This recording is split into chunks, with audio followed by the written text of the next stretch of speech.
जय हिंद दोस्तों, Fourier integral के लेक्चर सीरीज में आपका स्वागत है। तो इस लेक्चर में हम डिस्कस करने वाले हैं ये जो इंटीग्रल है इसकी वैल्यू।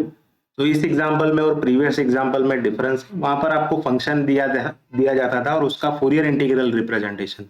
यहाँ पर आपको फूरियर इंटीग्रल दिया है और वहां से आपको अपना फंक्शन आइडेंटिफाई करना है and we have to prove that the Fourier integral value is this expression, है ना। तो वो सारी चीजें हमें प्रूव करनी है। तो फॉर्मूला जो कि हमने ऑलरेडी डिराइव किया है लेक्चर नंबर 1 में। So this is Fourier integral formula which we are going to follow.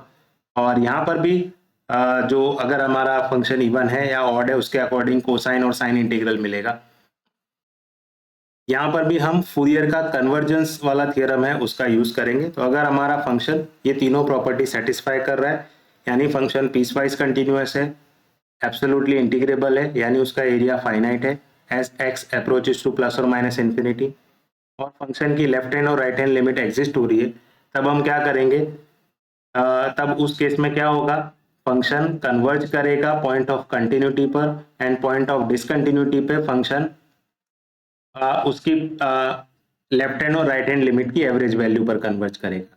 तो कंटिन्यूटी वाले पॉइंट पर फूरियर इंटीग्रल डायरेक्टली कन्वर्ज हो जाएगा एंड पॉइंट ऑफ डिसकंटिन्यूटी पे भी फूरियर इंटीग्रल कन्वर्ज होगा, बट उस केस में जहां पर फंक्शन डिसकंटिन्यूअस है उसकी लेफ्ट हैंड और राइट हैंड लिमिट का एवरेज लेना पड़ेगा। तो चलते हैं हमारे एग्जाम्पल पर। इस एग्जाम्पल में सबसे पहले हमें एफ एक्स हमारा फंक्शन क्या है वो आइडेंटिफाई करना है। तो फंक्शन कैसे आइडेंटिफाई करोगे, तो फंक्शन आइडेंटिफाई करने के लिए फंक्शन हमारा पीस वाइज कंटिन्यूस होना चाहिए। तो अगर आप फंक्शन का नेचर देखो तो यहाँ पर लग रहा है हमें कि फंक्शन को हमें कहाँ पर डिसकंटिन्यूस दिखाना ज्यादा अच्छा रहेगा, 0 पर, और x ग्रेटर देन 0 और x लेस देन 0, हम उसे 0 पे डिसकंटिन्यूस दिखा रहे हैं। लेस देन 0 पे फंक्शन की वैल्यू 0 है, ग्रेटर देन 0 पर यहाँ पर पाई ई रेस टू माइनस एक्स है, हम सिर्फ ई रेस टू माइनस एक्स लेंगे। क्यों हम ई रेस टू माइनस एक्स लेंगे, जनरली जो पाई है और ये जो पाई बाय 2 यहाँ आ रहा है वो किसका पार्ट होता है, वो हमारे फूरियर इंटीग्रल के आंसर का पार्ट होता है, फंक्शन का पार्ट नहीं होता। तो जो एक्स वाला एक्सप्रेशन है उसी को हम एफ में लेंगे, पाई और पाई बाय 2 इस तरह की चीजों को हम निकाल देंगे। तो ये रहा हमारा फंक्शन, उससे हम प्रूव करेंगे कि इसका फूरियर इंटीग्रल रिप्रेजेंटेशन ये है। ठीक है, तो ये फॉर्मूला हमने ऑलरेडी लिख रखा है यहाँ पर, ए लैम्बडा और cos lambda x, B lambda sine lambda x. तो सबसे पहला टास्क क्या होगा हमारा, ए लैम्बडा और बी लैम्बडा निकालना। तो ए लैम्बडा और बी लैम्बडा मैंने ऑलरेडी यहाँ लिख रखा है। तो फंक्शन हमारा क्या है, 1/पाई। अब हमारा जो फंक्शन है वो किस तरह का फंक्शन है, एफ एक्स क्या है हमारा, that is e raise to minus x if x is positive and 0 if x is negative. तो जो एफ ऑफ टी, इसको इंटीग्रेशन को मैं दो पार्ट में स्प्लिट कर देता हूँ, माइनस इंफिनिटी से 0 पर F of T cos lambda t d t, और दूसरा है 0 से इंफिनिटी पर F of T cos lambda t d t. अब हमें पता है कि जो हमारा फंक्शन है उसकी वैल्यू क्या है, 0 से इंफिनिटी में फंक्शन की वैल्यू क्या है, 0 या उससे ज्यादा के लिए ई रेस टू माइनस एक्स है। तो एफ ऑफ टी मेरा क्या हो जाएगा, सॉरी यहाँ पर माइनस इंफिनिटी से 0 है, तो x लेस देन 0 पे फंक्शन की वैल्यू 0 है, तो यहाँ पर एफ ऑफ टी 0 हो जाएगा, और एफ ऑफ टी 0 हो गया तो पूरा 0 हो जाएगा। 0 से इंफिनिटी में फंक्शन की वैल्यू क्या है, e raise to minus x, तो एफ ऑफ टी क्या हो जाएगा, e raise to minus t cos lambda t d t. अब इसमें हम ये जो ऊपर वाला फॉर्मूला है उसका यूज कर लेंगे। दोनों में जो आपका ए का रोल है वो -1 है, ए की जगह -1, बी की जगह लैम्बडा और एक्स की जगह पे टी, इस वाले फॉर्मूले में रख दो। तो ये क्या हो जाएगा, 1/पाई इंटीग्रेशन क्या हो जाएगा, e raise to minus t lambda square 1 square. Now यहाँ पर ए है, ए हमारा -1 है, कॉस बी एक्स यानी cos lambda t, plus b है, बी हमारा लैम्बडा है, साइन बी एक्स मतलब लैम्बडा टी, और लिमिट हमारी 0 से इंफिनिटी है। जब हम अपर लिमिट इंफिनिटी रखेंगे, e raise to minus lambda t आएगा यहाँ पर,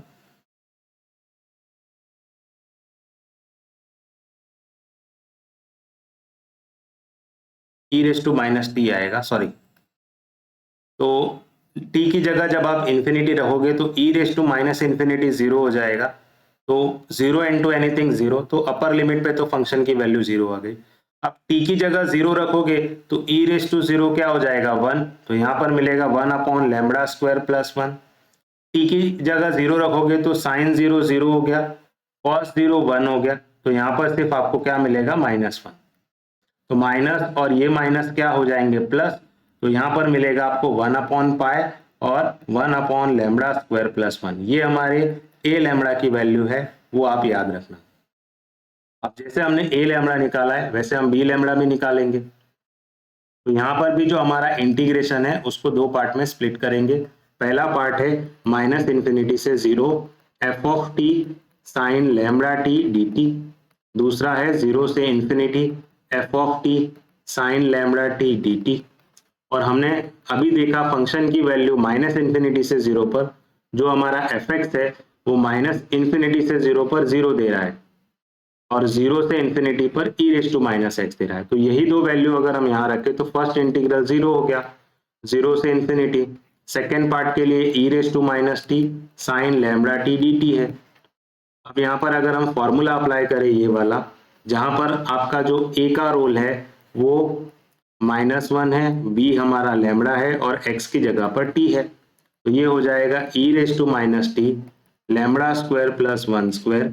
यहाँ पर देखो a है, a हमारा -1 है sine lambda t minus b हमारा लैम्बडा है cos lambda t, lower limit 0 upper limit infinity. तो t की जगह इंफिनिटी रखोगे तो e raise to minus infinity 0 0 into anything 0, t की जगह 0 रखोगे तो e रेस टू 0 1 हो गया upon lambda square plus 1, t की जगह 0 रखोगे तो फर्स्ट एक्सप्रेशन 0, cos 0 1 होता है तो यहाँ पर सिर्फ आपको माइनस लैम्बडा मिलेगा, तो ये माइनस और ये माइनस प्लस हो जाएगा, तो आपको अल्टीमेटली मिलेगा 1 upon pi lambda upon lambda square plus 1। ये हो गई हमारे बी लैम्बडा की वैल्यू। तो ए लैम्बडा और बी लैम्बडा जो हमें मिला उसको हम रख देते हैं हमारे जो फर्स्ट वाला एक्सप्रेशन है उसके अंदर। तो इंटीग्रल 0 से इंफिनिटी, तो ए लैम्बडा हमारा आया था 1 अपॉन पाई, अगर आपको याद हो what is our A lambda 1 upon pi और 1 upon lambda square plus 1, that is 1 upon lambda square plus 1 और यहाँ पर है कॉस लैम्बडा एक्स।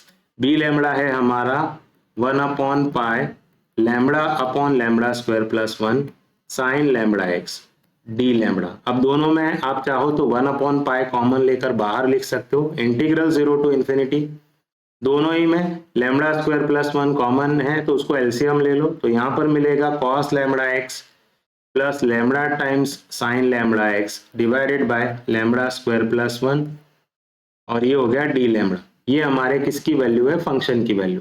अगर ये पाई को अगर हम लेफ्ट साइड शिफ्ट करें तो हमारा जो इंटीग्रल है that is integral 0 to infinity cos lambda x plus lambda times sine lambda x divided by lambda square plus 1, इसकी जो वैल्यू हो जाएगी वो हो जाएगी पाई टाइम्स एफ एक्स।